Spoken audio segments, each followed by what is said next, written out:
하나님의 말씀 출애굽기 3장 1절로 12절까지 말씀을 봅니다. 출애굽기 3장 1절로 12절까지 말씀을 한 절씩 교독합니다. 모세가 그의 장인 미디안 제사장 이드로의 양떼를 치더니 그 떼를 광야 서쪽으로 인도하여 하나님의 산 호렙에 이르매 여호와의 사자가 호렙의 나무 가운데로부터 나오는 불꽃 안에서 그에게 나타나시니라. 그가 보니 떨린 나무에 불이 떴으나 그 떨린 나무가 사라지지 아니하는지라. 이에 모세가 이르되 내가 돌이켜 가서 이 큰 광경을 보리라. 떨기 나무가 어찌하여 타지 아니하는고 하니 그때에 여호와께서 그가 보려오되 우리 무슨 뜻인지라. 하나님이 떨린 나무 가운데서 그를 열어주시되 모세야 모세야 하시매 그가 이르되 내가 여기 있나이다. 하나님이 이르시되 이리로 가까이 오지 말라. 네가 선 곳은 거룩한 땅이니 네 발에서 신을 벗으라. 또 이르시되 나는 내 조상의 하나님이니 아브라함의 하나님 이스라엘의 하나님 야곱의 하나님이라. 모세가 하나님 배우기를 두려워하여 얼굴을 가리며 여호와께서 이르시되 내가 애굽에 있는 내 백성의 고통을 분명히 보고 그들이 그들의 감독자로 말미암아 부르짖음을 듣고 그 근심을 알고 내가 너희에게서 그들을 애굽인의 손에서 건져내고 그들을 그 땅에서 인도하여 아름답고 강대한 땅 젖과 꿀이 흐르는 땅 곧 가나안 족속, 헷 족속, 아모리 족속, 보스 족속, 히위 족속, 여부스 족속의 지방에 들어가려 하노라. 이제 가라. 이스라엘 자손의 부르짖음이 내게 달하고 애굽 사람이 그들을 괴롭히는 학대도 내가 보았으니 이제 내가 너희를 나로에게 보내어 너희를 내 백성 이스라엘 자손을 애굽에서 인도하여 내게 하리라. 모세가 하나님께 아뢰되 내가 누구이기에 바로에게 가며 이스라엘 자손을 애굽에서 인도하여 내리이까. 하나님은 이르시되 내가 반드시 너와 함께 있으리라. 내가 그 백성을 애굽에서 인도하여 내리되 너희가 이 산에서 하나님을 섬기리니 이것이 내가 너를 보낸 증거니라. 아멘. 살아계신 하나님 아버지, 감사와 찬송과 영광을 올려드립니다. 아버지 하나님, 오늘도 저희들의 생명을 연장시켜 주셨고 새로운 한 날도 허락하시고 하루를 시작하며 저희들을 잠에서 깨워주시고 저희들의 발걸음을 아버지의 집으로 주님의 몸된 교회로 이 은혜의 보좌 앞으로 옮겨주셔서 하나님께 찬송을 드리며 기도를 드리며 또 생명의 말씀을 전하고 들을 수 있는 복된 자리로 인도해 주시니 아버지 감사합니다. 이 자리에 나온 한 심령들에게 이 시간 성령으로 임하셔서 하나님의 말씀을 눈으로 잘 보고 귀로 잘 듣고 입술로 화답하고 마음으로 잘 받는 시간 되도록 이 시간 함께해 주옵소서. 아버지, 저희들이 의지를 드리나 하나님께 저희들의 마음을 드리나 육신이 연약한 곳 집중하지 못할 때 성령 하나님 부족한 저희들과 함께해 주셔서 온전히 하나님의 말씀을 천래의 음성으로 잘 듣고 받을 수 있도록 이 시간을 주장해 주옵소서. 예수 그리스도 이름으로 축복하며 기도 올리옵나이다. 아멘. 하나님께서 언약을 아브라함과 이삭과 야곱과 세운 언약을 기억하셔서 그 이스라엘 백성을 돌보셨고 그들을 기억하셨다라고 하시는 말씀으로 2장이 끝냈습니다. 끝마쳐졌는데 3장에서 이제 하나님께서 모세를 부르시는 장면이 나와요. 말 그대로 이제 모세를 이제 콜링을 하시는데 시간적인 간극이 광야 생활 40년이라고 했어요. 그래서 7장 7절에 보면 그들이 바로에게 말할 때 모세는 80세였고 이렇게 되어 있어요. 아론은 83세. 아론이 3살 형이죠. 자, 그래서 이 80세 때 이제 바로 앞에 쓴 거예요. 그러니까 40년의 광야 생활의 간극이 있다. 그래서 지금 40년 동안 훈련을 시키시고 그리고 나서 부르시는 거다. 그래서 2장과 3장의 간극이 약 40년이 있다 이렇게 보시면 됩니다. 자, 그래서 모세가 그의 장인 미디안 제사장 이드로의 양떼를 치더니 그 떼를 광야 서쪽으로 인도해서 하나님의 산 호렙에 이르렀다.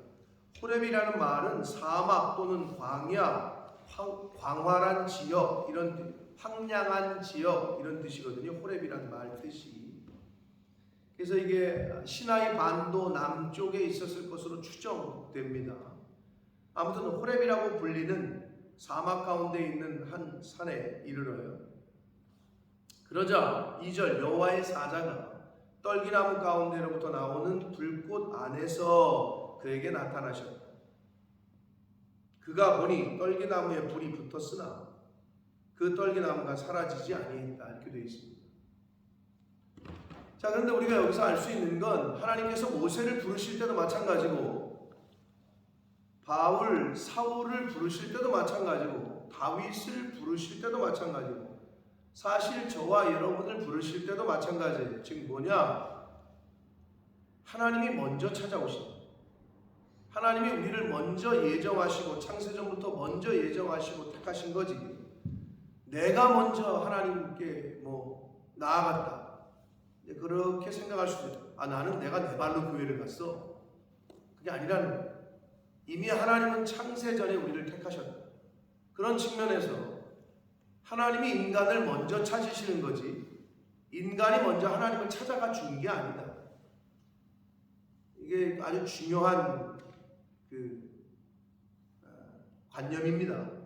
하나님이 우리에게 먼저 와주신 거지 우리가 먼저 하나님께 와준 게 아니다. 하나님이 우리에게 은혜를 베푸신 거지 내가 교회를 찾아가 주는 게 아니다.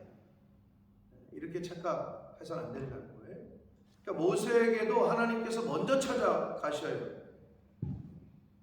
근데 이제 그게 그 떨기나무 가운데 불꽃으로 임했는데 그러니까 신기한 거죠. 그러니까 모세가 이 광경이 뭐지? 이게 왜 불이 안 타지? 하면서 가까이 나아가는 이 장면이 나와요. 3절 이에 모세가 이르되 내가 돌이켜 가서 이 큰 광경을 보리라. 떨기나무가 어찌해서 타지 아니하는고? 하면서 가까이 갔다는 거예요. 그때에 여호와께서 오는 것을 보시고 뭐라고 그러시냐? 하나님이 떨기나무 가운데서 그를 불러 이르시되 모세야 모세야 하시매 이렇게 되어 있어요. 우리나라도 마찬가지입니다만은 히브리 민족에게 있어서 누군가의 이름을 부르는 거는요, 우리도 그렇죠. 누군가의 이름을 부른다는 건 내가 그 사람을 인격적으로 안다라는 얘기예요. 저 사람 알아? 나 저 사람 모르는데. 근데 저 사람 이름을 알아? 그러니까 이름을 안다, 이름을 부른다고 하는 거는 개인적으로, 인격적으로 내가 저 사람을 알고 있다 이런 의미거든요. 그래서 성경에서 하나님께서 이름을 부르신다는 거는 내가 그 사람을 인격적으로, 개인적으로 알고 있다 이런 의미를 뜻합니다. 그러니까 모세야 모세야 이거는 하나님께서 이미 너무나도 잘 알고 계시다는 거예요. 모세를. 그래서 그렇게 부르셔요. 그랬더니 모세가 대답하기를 그가 이르되 내가 여기 있나이다. 단순하죠. 부르면 대답을 해야죠. 어르신이, 부모가 자식을 부르면 대답을 해야 돼요. 학생이 선생님이 부르시면 대답을 해야 돼요. 근데 이 대답이라는 게 제가 늘 말씀드리지만 얘야 밥 먹으러 내려와라. 근데 얘 말만 하는 게 대답이 아니라 그랬어요. 그럼 내려와요. 그런 의미, 순종까지 포함하고 있다는 거예요. 대답에는. 근데 대답만 하고 순종하지 않는 사람들이 있어요. 그거는 대답하지 않은 거예요. 그런 의미에서 중요하다. 내가 여기 있습니다. 이 말은 내가 전적으로 하나님의 그 부르심에 순종, 복종하겠다는 걸 뜻해요. 모세가 바로 응답을 합니다. 부르심에. 그래서 5절 하나님이 이르시되 이리로 가까이 오지 말라. 내가 선 곳은 거룩한 땅이니 내 발에서 신을 벗으라. 너무나도 유명한 구절이죠. 내가 선 곳은 거룩한 땅이니 내 발에서 신을 벗으라. 너무나도 잘 알아요. 근데 이 신을 벗는다는 게 어떤 의미냐는 거죠. 문자 그대로 1차적으로는 어떤 의미냐. 내가 선 곳은 거룩한 곳이니 신을 벗어라. 신이 더럽잖아요. 그런 의미에서 우리나라 문화가 우리는 집에 들어올 때 신을 벗잖아요. 그래서 옛날에는 요즘은 많이 없어졌어요. 근데 예전에는 지금도 시골에 가면 좀 그런 데가 있어요. 교회를 들어갈 때 신을 벗고 들어가게 만들어놨다. 본당에 들어갈 때 신을 벗고 바깥에다가 다 신을 놓고 한마디로 온돌을 깔았죠. 근데 이제 그게 그런 의식에서 그렇게 졌던 거예요. 교회당을. 하나님의 집에 들어오는데 우리가 일반적으로 우리 집에 누구네 집에 들어갈 때도 신을 벗잖아요. 이 영국 애들이 약간 야만인이라고 표현하면 뭐 그렇지만 조상들이 약간 바이킹 해적이나 해먹고 뭐 이랬던 곳이니까 그래서 그런지 모르지만 신을 벗는 것 자체를 영국 사람들은 별로 좋아하지 않잖아요. 물론 요즘 많이 바뀌어서 안 그런 곳도 있지만 보편적으로는 영국은 신을 안 벗어요. 근데 우리나라는 신을 벗어요. 그래서 교회도 신을 벗고 본당에 들어가는 데가 많이 있어요. 근데 요즘은 많이 바뀌어서 오히려 그것도 바꿔버렸죠. 많이 바뀌어졌죠. 근데 예전에 많이 있었어요. 물론 지금도 이렇게 설교를 다니다 보면 본당에 신을 벗고 들어가는 데가 많아요. 왜 그래요? 더럽다 이거죠. 발 바깥에서 여기저기 다 다니던 곳에서 그냥 들어오니까 더러운 거잖아요. 여기 말씀대로 거룩한 곳이니까 너 더러운 거 벗어라 이거거든요. 그러면 신만 벗으면 되냐? 신을 벗는다는 의미 속에서는 하나님 앞에 나올 때, 그럼 교회에 올 때 우리가 지금 신을 벗어? 그냥 들어오잖아. 카펫이니까. 죄를 벗으라는 거예요.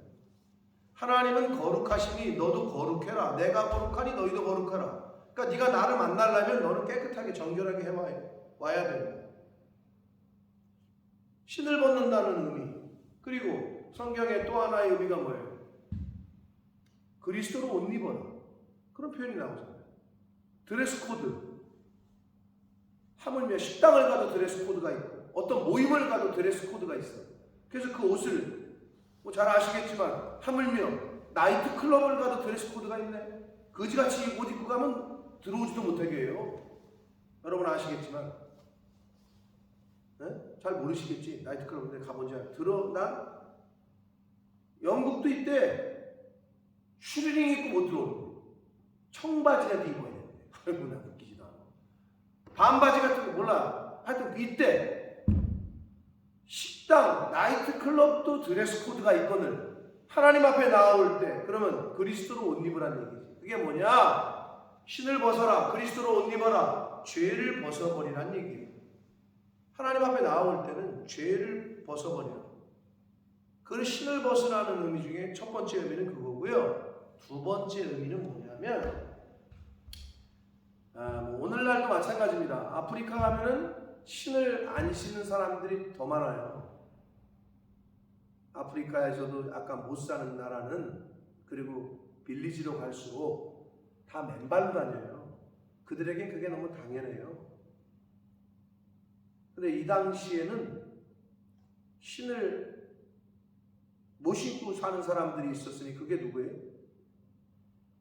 신을 못 신어. 종, 노예가 못 신었다고. 그럼 신을 벗으라는 의미가 뭐야? 너는 내 종이다 이런 의미. 하나님의 종이라는 의미라고. 너는 내 종이야. 너는 나의 종으로서의 사명을 이제 감당해야 돼. 이런 의미가 있는 게 신을 벗어라 라는 의미예요. 그거를 조금 더 확장하면 뭐냐? 이제 네 주관을 버리라는 거예요. 종은 이렇게 말하면 그렇지만 오늘날 마찬가지죠. 어느 회사의 직원이야. 그러면 회사의 종이에요. 그쵸? 회장이 너 여기 좀 출장 가. 예. 너 저기 좀 갔다 와. 예. 너 이것 좀 가서 뭐 좀 사와. 예. 이게 종이죠. 근데 그거 하기 싫대. 그러면 회사 다니질 말아야지. 근데 왜 그러죠? 왜 종 노릇하죠? 왜 그렇게 어떤 분이 그러더라고요. 우리나라 사람들에게만 그런 인식이 좀 있잖아요. 한마디로 승무원. 우리나라 사람들에게 있을 승무원은 어떤 이미지입니까? 굉장히 하이 클래스라고 본다고. 승무원이 되려고 난리야. 실제로 몇백 대 1이고. 왜? 우리나라는 예쁘고 똑똑하고 키는 몇 센치 이상이어야 되고, 근데 또 거기 붙는 애들이 다 좋은 대학 나오고 경력도 그렇고 이뻐야 되고. 그러니까 우리나라는 독특하게 그렇게 돼 있단 말이에요. 근데 유럽은 어때? 막 이런 아주머니들, 나 그거는 좀 고려를 해야 돼. 그분이 지나가면 다른 통로로 지나가지 못해. 근데 그런 분들은 조금, 아니 지나갈 수가 없어. 그런데도 다 뽑잖아요. 그리고 이 사람들의 인식에서는 이건 3D 업종이다. 땅에서 서빙하는 것도 힘들어 죽겠는데 비행기 타고 하늘에서 서빙하는 게 그게 무슨, 이렇게 생각한단 말이지. 종이야, 종. 말 그대로 신을 벗는다는 의미는 넌 이제 내 종이다, 이거를 교훈하시는 거예요. 그런 의미 가운데 종들은 자기 생각이 없어요. 자기 생각이 있는 즉시 어떻게 돼요? 회장이, 그 부리는 사람이, 주인이 잘라요. 네 생각은 그래? 근데 내 생각은 아니야. 너 그만둬. 그런 의미 가운데 우리가 벗어야 될 거는 내 주관, 내 자아, 에고, 에이미. 에고가 자아라는 거거든요. 그 에고를 버려야 돼요. 벗어버려야 돼요. 옛사람을 벗어버려야 되고 내 자아를 벗어버리라. 이러한 영적인 계시성이 있다. 단순히 그냥 죄 벗어버려라. 오늘 깨끗해야 된다. 정결해야 된다. 그러나 조금 폭넓게 의미하면 자아, 나라는 나를 벗어버려야 돼. 그런 의미가 내 발에서 신을 벗으라 라는 말씀의 교훈이 되겠습니다. 그러시면서 6절 또 이르시되 나는 내 조상의 하나님, 내 조상의 하나님이니 아브라함의 하나님, 이삭의 하나님, 야곱의 하나님이니라 이렇게 되어 있잖아요. 근데 이게 우리나라 성경에서는 시제가 잘 나타나지 않아요.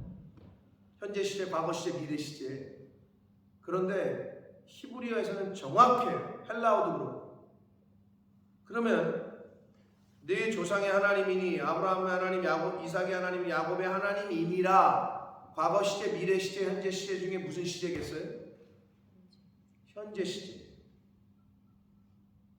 굉장히 중요한 의미예요. 문법적으로.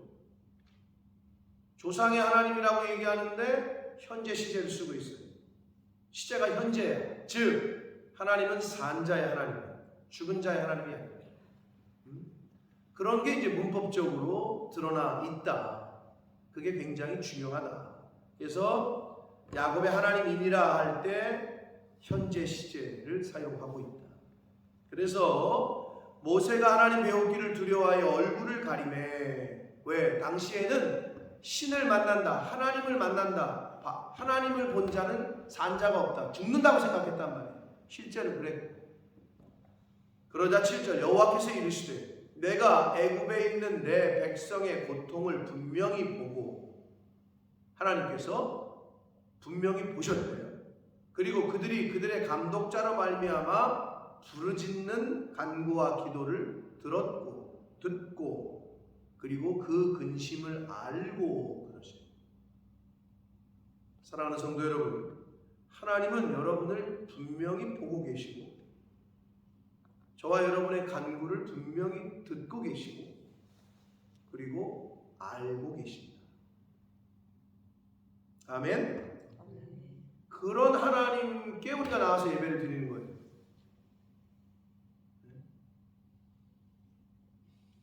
우상은 내가 만든 나무로 만든 우상은 만들다가 남은 거는 땔감으로 쓰고 왜 이제 뭐 깎으니까 그런 부스러기는 땔감으로 쓰고 이게 우상이네. 그런 건 말도 못하고 아무것도 하지 못하고 알지도 못하지만 하나님은 우리를 분명히 보고 그리고 듣고 알고 계신 분이시다. 우리가 그런 하나님께 예배를 드리고 있는 거예요. 자, 8절. 그래서 하나님이 내가 내려가서 이제 하나님이 직접 행하시는 거예요. 그들을 애굽의 손에서 건져내고 그들을 그 땅에서 인도하여 이제 종살이 하는 곳에서 인도해서 아름답고 광대한 땅, 젖과 꿀이 흐르는 땅. 근데 그 땅이 어디냐? 가나안 족속과 헷 족속과 아모리 족속과 브리스 족속과 히위 족속과 여부스 족속의 지방에 데려간다. 즉 가나안 땅 원주민들의 족속을 다 이야기를 합니다. 훗날 말씀하실 때 이 족속을 싹 다 진멸해라 이렇게 말씀하시거든요. 근데 여러분 이런 거죠. 하나님이 젖과 꿀이 흐르는 땅이라고 분명히 그러셨는데 그럼 우리 입장에서는 뭘 자꾸 생각하느냐? 하나님이 젖과 꿀이 흐르는 땅으로 데려가시려면 다 정리해 놓고 좀 오라고 하지 전쟁은 우리 보라 하래 또. 자, 출애굽했어요. 가나안 정복 전쟁을 누가 해? 우리가 하는 거야. 자, 하나님께서 우리를 이 세상에 보내셨어요. 그럼 이 세상이 어떤 곳이에요?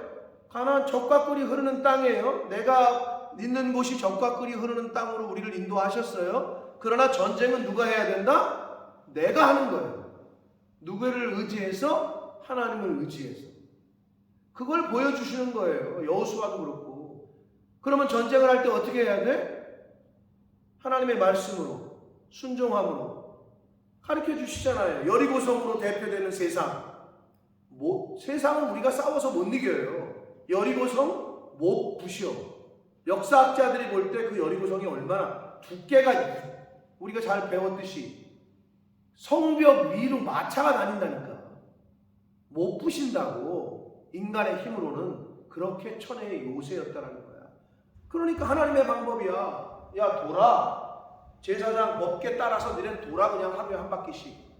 말도 안 되는 방법이잖아. 근데 그걸 통해서 뭘 교훈하시는 거야? 너는 나만 의지해. 너는 그냥 순종만 해. 니들의 생각에 이게 미친 일 아니야? 우리가 뭐 하고 있는 거야? 밥 먹고 지금. 성을 도를 해. 마지막 날에 7바퀴 돌고 소리를 지르래. 그 말 같지도 않은 것과 같은 거에 그냥 순종만 하라는 거야. 그걸 가리키시는 거예요. 자, 다시 말씀드려요. 젖과 꿀이 흐르는 땅이야. 그러면 싹 좀 정리해놓고 오라 그러지? 왜 전쟁은 나보라 하라는 거야? 우리가 해야 돼, 전쟁. 누구를 의지해서? 하나님을 의지해. 이거는 뭐랑 똑같다냐 하면요. 여러분의 자녀들 너무 사랑하잖아요. 아들, 딸들. 그럼 어떻게 해? 옛날에 부모님들은 그러지 않았어. 젊어서 고생을 사서도 한다고. 돈 주고 약간 고생시키는 곳에 보냈다고. 오죽하면 그러니까 뭐 해병대 캠프도 보내고 어디도 보내고 막 했단 말이야. 근데 요즘은 돈 주고 안 보내. 즉 부모가 가나안 7족속을 싹 정리를 해놓지. 그리고 그냥 너는 일로 와. 여긴 딱 앉혀놓지 딱. 그런 부모들이 많아요.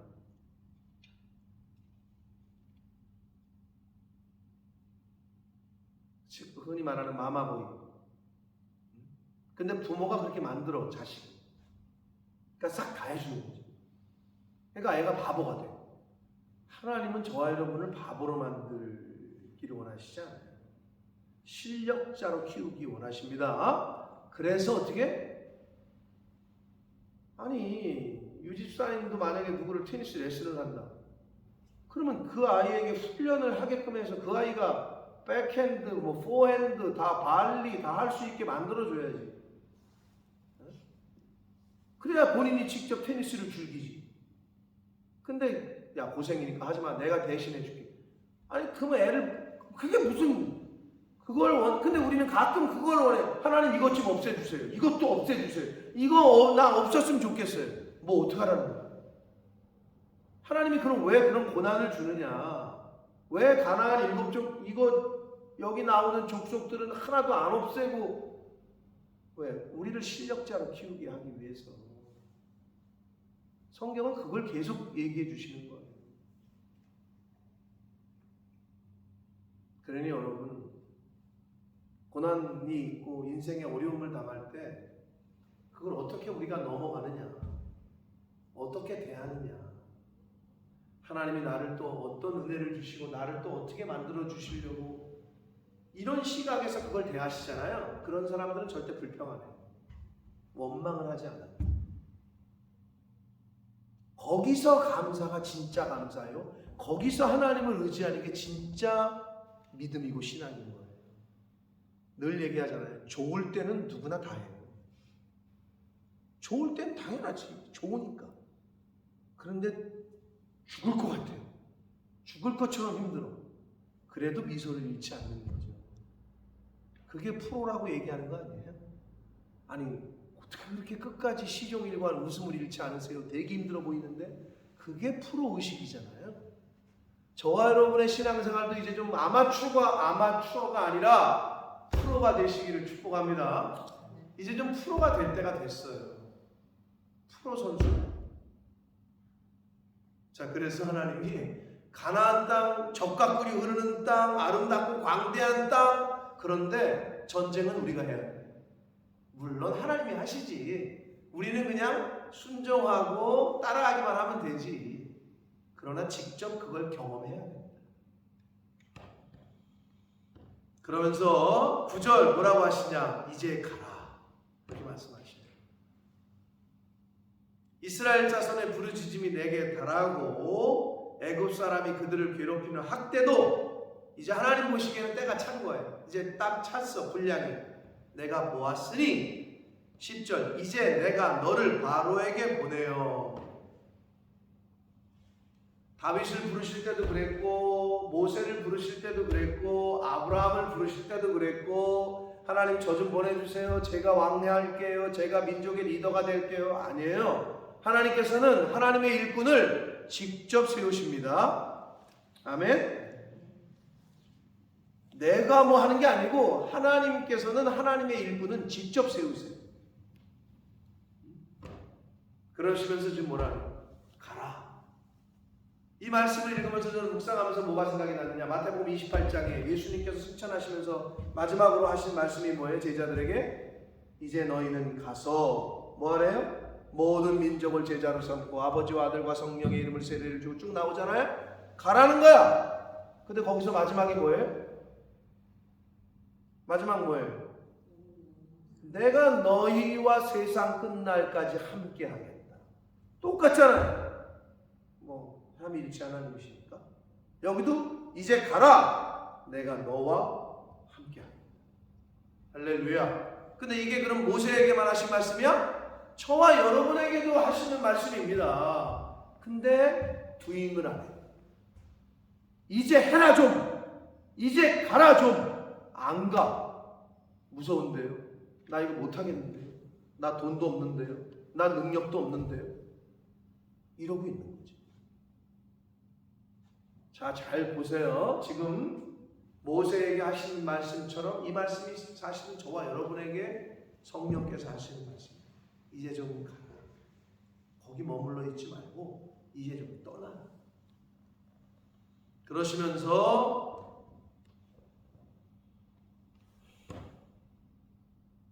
이제 내가 너를 바로에게 보내어 너에게 내 백성 이스라엘 자손을 애굽에서 인도하여 내게 하겠다. 그러자 모세가 하나님께 아뢰기를 하나님 내가 누구이기에 바로에게 가며 이스라엘 자손을 애굽에서 인도하여 내리까. 이거는 불순종이 아니라 모세의 좀 달라진 태도. 그게 뭐냐? 모세가 왕궁에서 자랄 때 이집트 왕자로 자랄 때에는 분명히 아이덴티티가 자기는 히브리 민족이라는 게 있었다고 그랬어요. 저는 성경의 문맥을 봤을 때. 그러니까 애굽 사람과 히브리 민족이 붙었을 때 죽였잖아요. 쳐 죽였잖아요. 근데 그거는 뭘 우리에게 교훈하는 거냐면 그때는 자의식이 강했어요. 자기가 왕자이기도 하고 그리고 죽였잖아요. 자기 혈기로, 자기 감정으로, 자기 방법대로 한 거야. 근데 지금은 어떻게? 하나님, 나는 내가 아무것도 아닌데 나는 내가 뭐길래 내가 어떻게 그 길 갈 수 있겠습니까? 이제 좀 겸손해졌어요. 바뀌었어요. 태도 자체가. 그때는 자아가 강했어요. 그리고 자기 방법대로 했어요. 근데 지금은 하나님, 제가 누구이기에 갈 수 있겠습니까? 그러자 하나님이 이르시되 내가 반드시 너와 함께하리라. 여기서 말씀하시는 거예요. 사랑하는 성도 여러분, 하나님, 저는 못합니다. 겸손하고 낮아졌을 때 하나님이 그 사람과 함께 하시는 거예요. 근데 자기 방법대로 신앙생활하는 사람이 있어. 자기 고집대로 믿음 생활하는 사람이 있어. 그거는 덕이 안 될 뿐만 아니라 그 하나님의 열심이 아닌, 하나님의 방법이 아닌 내 방법대로 하는 열심은 오히려 공동체에 해를 끼쳐요. 철저하게 겸손할 때, 그럴 때 하나님이 그 사람과 함께 하셔요. 내가 너와 함께 할 테니 겁먹지 말아라 이거예요. 내가 그 백성을 애굽에서 인도하여 낸 후에 너희가 이 산에서, 호렙산에서 하나님을 섬기리니 이것이 내가 너를 보낸 증거가 될 거야. 결국은 출애굽하고 나서 하나님께 예배를 드리죠. 단을 쌓고. 사랑하는 성도 여러분, 자, 하나님께서 모세를 부르시는 장면이 너무나도 유명한 장면, 잘 알고 있는 내용, 내 발에서 신을 벗어라.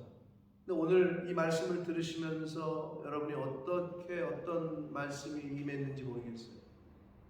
벗어야 될 게 나에게 어떤 게 있는지, 아직도 뿌리 뽑지 못한 옛사람의 요소, 죄성 이런 게 있다면 그걸 벗어버리셔야 돼요. 그러지 않고는 하나님과 동역하기가 어려워요. 그걸 벗어버려야 하나님과 함께 할 수 있다. 그리고 그걸 벗어버려야 하나님의 종으로서 붙들림 받고 쓰임 받을 수 있다.